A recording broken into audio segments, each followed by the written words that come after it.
Before you scroll away, look, everyone around me is looking at me and they don't care. And this is a reminder for you that you are the main character.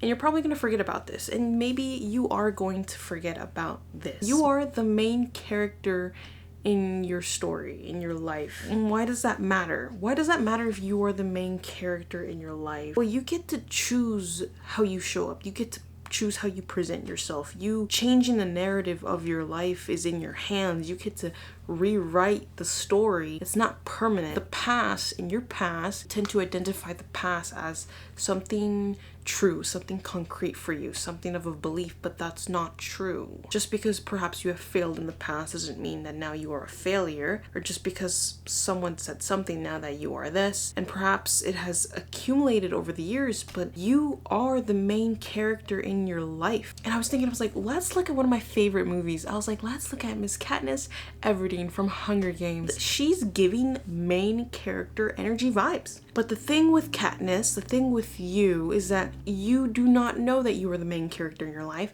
So perhaps you are living a different storyline. You are living a different storyline, a wrong storyline that is not meant for you. You are the main character in your life, so you get to write out the story, but you take into account the POVs of others. These are 3 ways, I got my little notes here. These are 3 ways to change the narrative, to become the main character. The first one is, for this example, we are going to be using Miss Katniss Everdeen as our example because I love her and she resembles a lot of me and her. To the first bullet point. Do the thing that scares you. The main character energy is you are not the main character if you're allowing fear to act. You're actually allowing fear to be the main character. So many times where you're making a decision, or I've made a decision where I probably didn't want to perhaps film in public because I was thinking, what would they say about me, or how would I come across, or I didn't want to wear a specific clothing piece because maybe I did not like how maybe they are gonna say something about me or something, right? It's always into the consideration of others. When in that process, you are allowing either emotion or fear of, or whatever emotion it might be, doesn't necessarily have to be fear, you're allowing others to be the main character because your decision is being influenced by that. So when we look at Miss Katniss Everdeen, when she was getting chosen for the games, she did not allow fear to get the best of her. Her sister was picked out of the bowl, her name was drawn. Her sister was drawn to be entered into the games. And Miss Katniss Everdeen volunteered as tribute. And in that moment, if you're scared, you're not going to volunteer. And I'm pretty sure everyone there was pissing their pants. But the point being is that she didn't allow fear to get the best of her. She volunteered. Do the thing that scares you, because when you do the thing that scares you, you will break the stronghold of the fear of, or what do they say about me? Because you would soon realize not a lot of people are thinking about you. You are the main character, yes, but in your story, not their story. They are the main character in their story. The second point to becoming the main character in your life, or changing the narrative in your story, is decide the outcome before it happens. So when we go to the Hunger Games, once she decided that she's going to volunteer to be in the games, actually she impulse decided that she's going to be in the games, she decided she is going to be the last one standing. It's not life or death, but it is saying decide the outcome to what you desire. And so how does this apply? In any outcome or in whatever goal you propose yourself to do, you often, or your thoughts have the tendency of the what if. Because I used to have those tendencies. I used to have the what if this doesn't work, and what if that doesn't happen, and what if.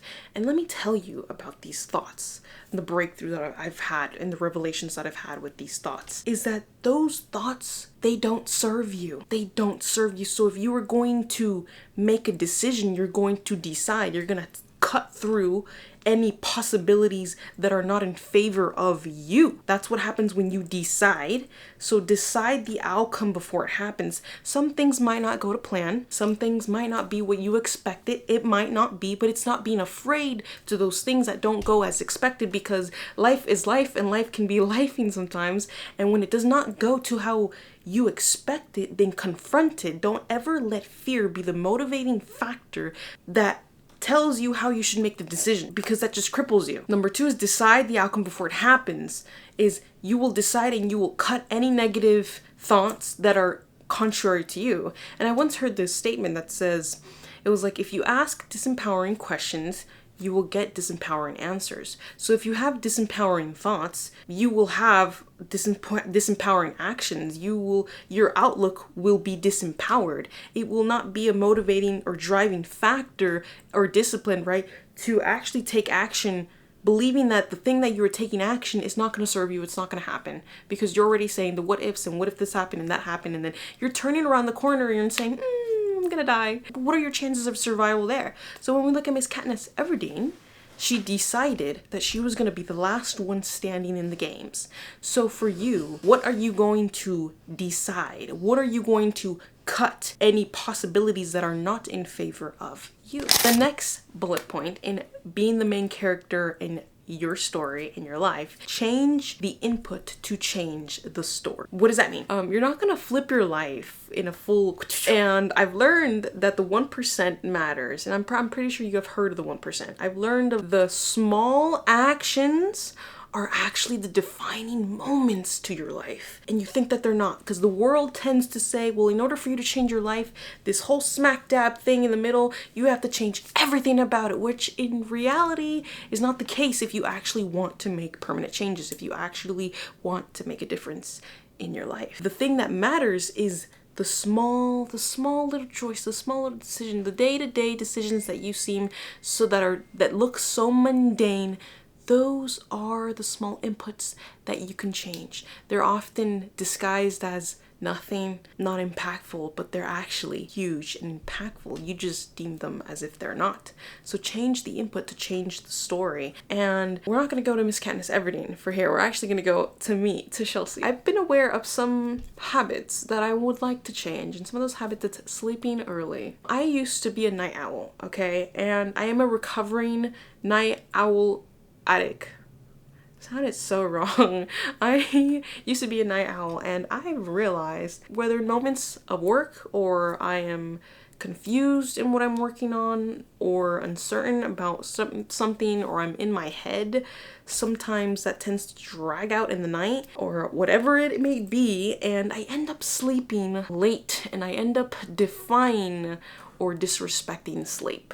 And if many of you guys know, sleep, you must be respectful of sleep, because sleep yields success of its own, right? And I notice that I don't go to sleep as I would like. And sometimes we've met the goal and sometimes we've gone down.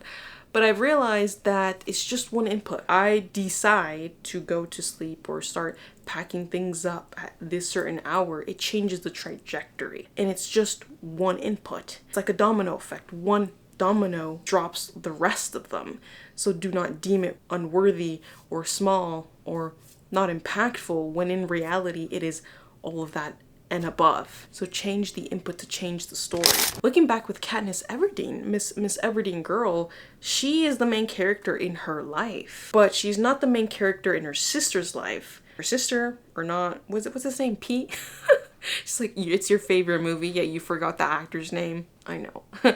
So Pete's not the main character of her life. The decisions and choices that she makes, it's all going to affect her, okay? And also, because she's the hero of the story, you are the hero, yeah, in your story. And when it comes to someone else's story, you are probably the sidekick, right? But you are not going to be making decisions of a sidekick. You're going to be making decisions because you're in your POV, you're looking at through your lens. You're going to be making decisions of a main character. But even as a main character, even as a hero in your story and your life, you are also, as the hero, going to be making decisions that are aware of the POVs of others. Katniss didn't make this decision that I'm going to be in the games because she was just fully in her lane, in her cycle. She was so self-absorbed that's not what happened. No, she was actually aware of the different POVs around her, different perspectives of other people.